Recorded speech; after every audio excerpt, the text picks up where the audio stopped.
and welcome to the Content Bite, a podcast for freelancers who use their words to make money.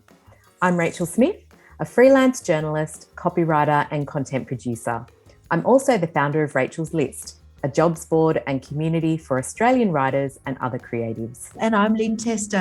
I'm a journalist and a content writer as well.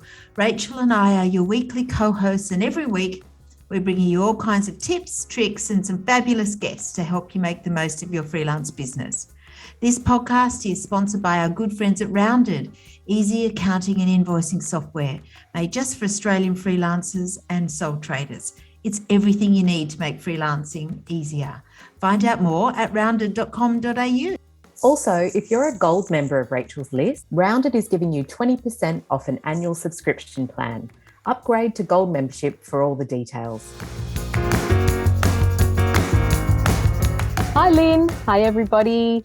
Just a short episode this week. How are you all doing out there? Because we're gearing up to Christmas now, aren't we? We are. Oh, my goodness. Well, this is my last official week of work, my freelance work, that is, because Rachel's List rolls on all year. But it's still pretty quiet at Christmas for Rachel's List. So I am gearing up for a nice break. Me too. I used to resent not having a lot of work in January, but the best thing I've found is to accept that January will be a bit quieter. I used to panic because about the work, but now I just enjoy the peace, take a big, deep breath, and then set yourself up before you start the new year. Yeah, and I quite like a quiet time to just reflect about the past year, think about the next year, perhaps think, well, what clients did I really enjoy working with, or what new clients would I like to target, and that sort of thing. But also this time of year, I think is, not to freak everybody out about doing more work before the break. But when you're freelance, you have to factor in a few things to keep your business ticking over, don't you? Exactly. And that's the theme of our episode today, talking about the kinds of tasks or things you can do to ensure you're ahead when you get back to your desk in January, rather than chasing your tail and feeling stressed within the first hour. Not Absolutely. A good way to start. No. Oh, dear. So that's my first tip, which is a bit contradictory, but still. Yeah. So one is I like to take on lots of work during November and early December. Sounds a bit crazy, but I know it's easy to be super busy if you know you've got this big holiday coming.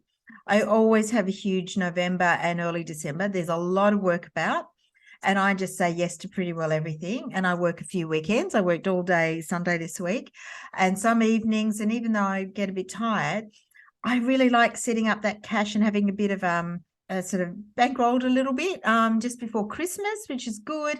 And I usually start by looking at last year's invoices and see who I was working for. I send them an email before. Well, that's a smart thing to do. Yeah. I've got a big job that I'm working on at the moment that I've done for the last 3 or 4 years, and that was great. So it's often a good reminder, and people sort of have things at this time of year, because some of my clients are trying to get a lot of work in the end of the year. And if you've got clients that are European or American too, this is the end of their financial year. So that's some of them have budgets that they want to use up by the end of the year. Yeah. So that keeps me busy right towards Christmas. And also I have been doing a little bit of proofreading and editing, which I actually quite like. And I do find it's good at this time of year because I think my creative brain is a bit fried. Yes. But proofreading is just the sort of, I find it quite therapeutic actually. So there you are. Yeah, I love that, being really strategic about what you take on, and like recognizing where you're at. For me, well, I like that tip of yours, but I didn't do that at all this year. I actually said no to everything from like mid-November onwards. And I usually do that. I say yes to everything because I like knowing that there's that cash flow and all of that going through the silly season and into January when it's really quiet. But this was such a full-on year, and I felt that the best decision for me was to start winding down a bit earlier. So I actually didn't do that. So I'll probably be very poor. but happy. All but happy. Okay, so my first tip is to create that out-of-office message for clients or potential leads to give them guidance and suggestions on how to connect with me after the break. I think you can also use your out of office as a good way to direct people to things you'd like them to read, like your best blog posts, or to a tool that they could buy from you, bit of passive income, ka-ching. or some other way to keep them engaged with you and make sure that they remember you and that sort of thing. We actually, just as a very, irrelevant aside, we created this out of office. We did a blog post on Rachel's List and out of office funny messages Oh, that I people remember have. that. Yeah. Oh my God. Every year I get all the notifications about our SEO and what's like going off. And that one, it goes off this whole time of year. It's number one. People are looking for out of office messages. Anyway, it's very funny. We'll put that in the show notes just for a bit of a laugh. That's a good idea. Yeah. So that's funny because, I never do an out of office. Really? I'm always on, yeah. which is really bad. I mean, I don't do one over Christmas. I do check my emails. I don't take on much work. And I find that my clients are a bit quieter because I do a lot of work for building construction. They're pretty well closed almost all of January, quite often up to Australia Day, like 26th of January. So I don't have to, but I do check my emails. So I guess that if something came in, and usually I do that because I am quiet. So if somebody did come in with an urgent job, I usually have capacity to pick it up and run with it and just do it. So I don't know. I'm just maybe a bit paranoid. I just don't do it. Oh, look, it's what works for you, really, with all of these tips, I reckon. I think so too. And I think the good thing about our podcast, Rach, is that you and I work quite differently. And so some things people might go, oh, I like Lynne's idea. Another one, no. I'd much prefer the way Rachel works. And that's okay. It doesn't matter. Yeah, we both get it done in the end. It's never boring on this podcast. Exactly. But my second tip, which I've done quite a lot at this time of year, is think about working in-house. Mm-hmm. Sometimes I'm doing a bit of this year and a few other years I've done a bit of casual subbing work over January. Mm-hmm. A lot of people in-house are taking time off and they need some extra sort of in-house work or help, particularly pre-COVID. I think now people are a bit more flexible. I've been doing that, and actually this is nice because while I'm working in-house, I'm still working at home. So I don't have to go into the office. And I think that's really good. This 1 day a week gig I'm doing all of January and February is for a content agency I found through FAFers, which is the Finders Fee Facebook group, which is quite good. Great group. It is a great group with lots of little random jobs. And I like to think it's great. I've got this guaranteed work. It's just 1 day a week. So it's not huge, but it's just enough to give me some little trickle of income. Don't have to hustle as much.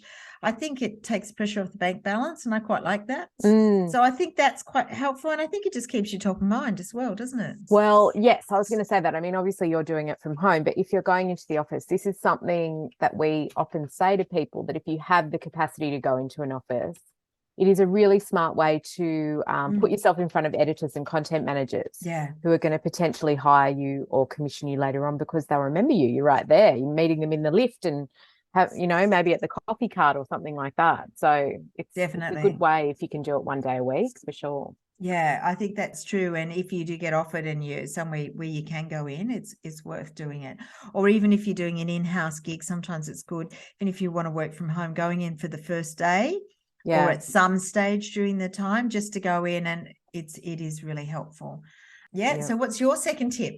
My second tip is to pre-schedule social media. And that's good. I will admit, I'll confess that for Rachel's List, this is something that we outsource, unless it's to do with the jobs board, which is so fast moving that I have to handle the social for that. For pre-scheduling, key blog posts or tools things from our toolkit or masterclasses, that people can buy over the break and upskill, all of that. It makes it less of a hassle. But if you don't want to budget for that for your own business, I would do a rough Christmas content calendar and pre-schedule where you can, because you don't want your social accounts to be dead as a doornail. I think it's not a good look. It's never a good look, really. No. And it's nice, and you don't want to have to you certainly don't want to be sitting at the beach on like the 27th of December and think, I actually haven't posted on Instagram for like a week and a half because that's the time you might be sitting on the beach looking at Instagram, which is terrible. And then you think, I just think it just keeps it going and takes the pressure off. So my third tip is, I accept, this took me a while to come to this, but I've come to acceptance that accounts people are away most of January. I reckon cash flow is always a bit tricky this time of year. my experience has taught me that the accounts payable team always has the longest holidays. Don't ask me why, but they do. Yeah. And I used to get really cross, but now I just let it go. And I understand I won't have any new money coming in those first few weeks of January. Mm-hmm. You can send as many follow-ups as you want, but nobody's there to read them. And I just plan accordingly. And that is one of the reasons I work so hard in November and December and try and get cash in the bank before the holiday, because I'm pretty sure that I won't get any new money until like mid to late January. You're freaking me out now. I should have taken on all that work in November. What an idiot. No. No, it is good. It's good to have a holiday buffer. Naturally, I will not have a holiday buffer, but that's okay. You'll be more relaxed than me. I'll be coming to you for dinner if I get really hungry. She's just down the road. It's really easy. Her husband's an awesome cook. I'll just knock on the door. What's your third tip, Rach? Okay, my third tip is to write SEO-optimized blog posts and pre-schedule them to go live while you're on your break in your deck chair, sipping a cocktail. And pre-schedule them into your socials as well, if you're clever like that. Because although they might not get a lot of traction during that period, the trick is you're still working on your SEO and staying ahead of the game and doing a bit of marketing on the side. So if you have the capacity to, do a blog post and optimize it really well, do it. It's a really good idea. Well, there's some good tips in there. Hopefully it'll give some people some inspirations. Because also you've got a bit of a competition going on Rachel's List, haven't you, with the podcast as well? And Yes. If you have a tip like this, a set and forget tip to share on how you keep your business ticking over during the holiday break, we would love to hear about it. It's actually the last week of our set and forget business tips competition. That's a mouthful. Yes. It's happening on Instagram, and it's something that we're running in conjunction with our sponsors Rounded and Rachel's List and the Content Bite. So all you need to do is head to the show notes and find the link to the competition. Just leave a tip. You could leave it on the Rounded post or on the Rachel's List post. And we actually are popping all the tips into a blog post at Rachel's List and linking back to you, which is a nice little backlink opportunity for your business. SEO. SEO, it's all about it. And we will also pop you into the draw to win an Apple Watch and other prizes. And we are announcing the winners on this Friday. How exciting. Yes. So keep your eye out to see if you are a winner. Apple Watch, other prizes. It's a good one. Some really good ones, yeah. Mm-hmm. That's it for this week. Just a shorty, because I know everyone's out Christmas shopping and doing those last minute Not thinking about work. Not thinking about work. But we've got one last guest for the year. So we'll be back next week with our last guest of the year, and we'll see everyone again then, and then back in January. See you then. Bye. Bye.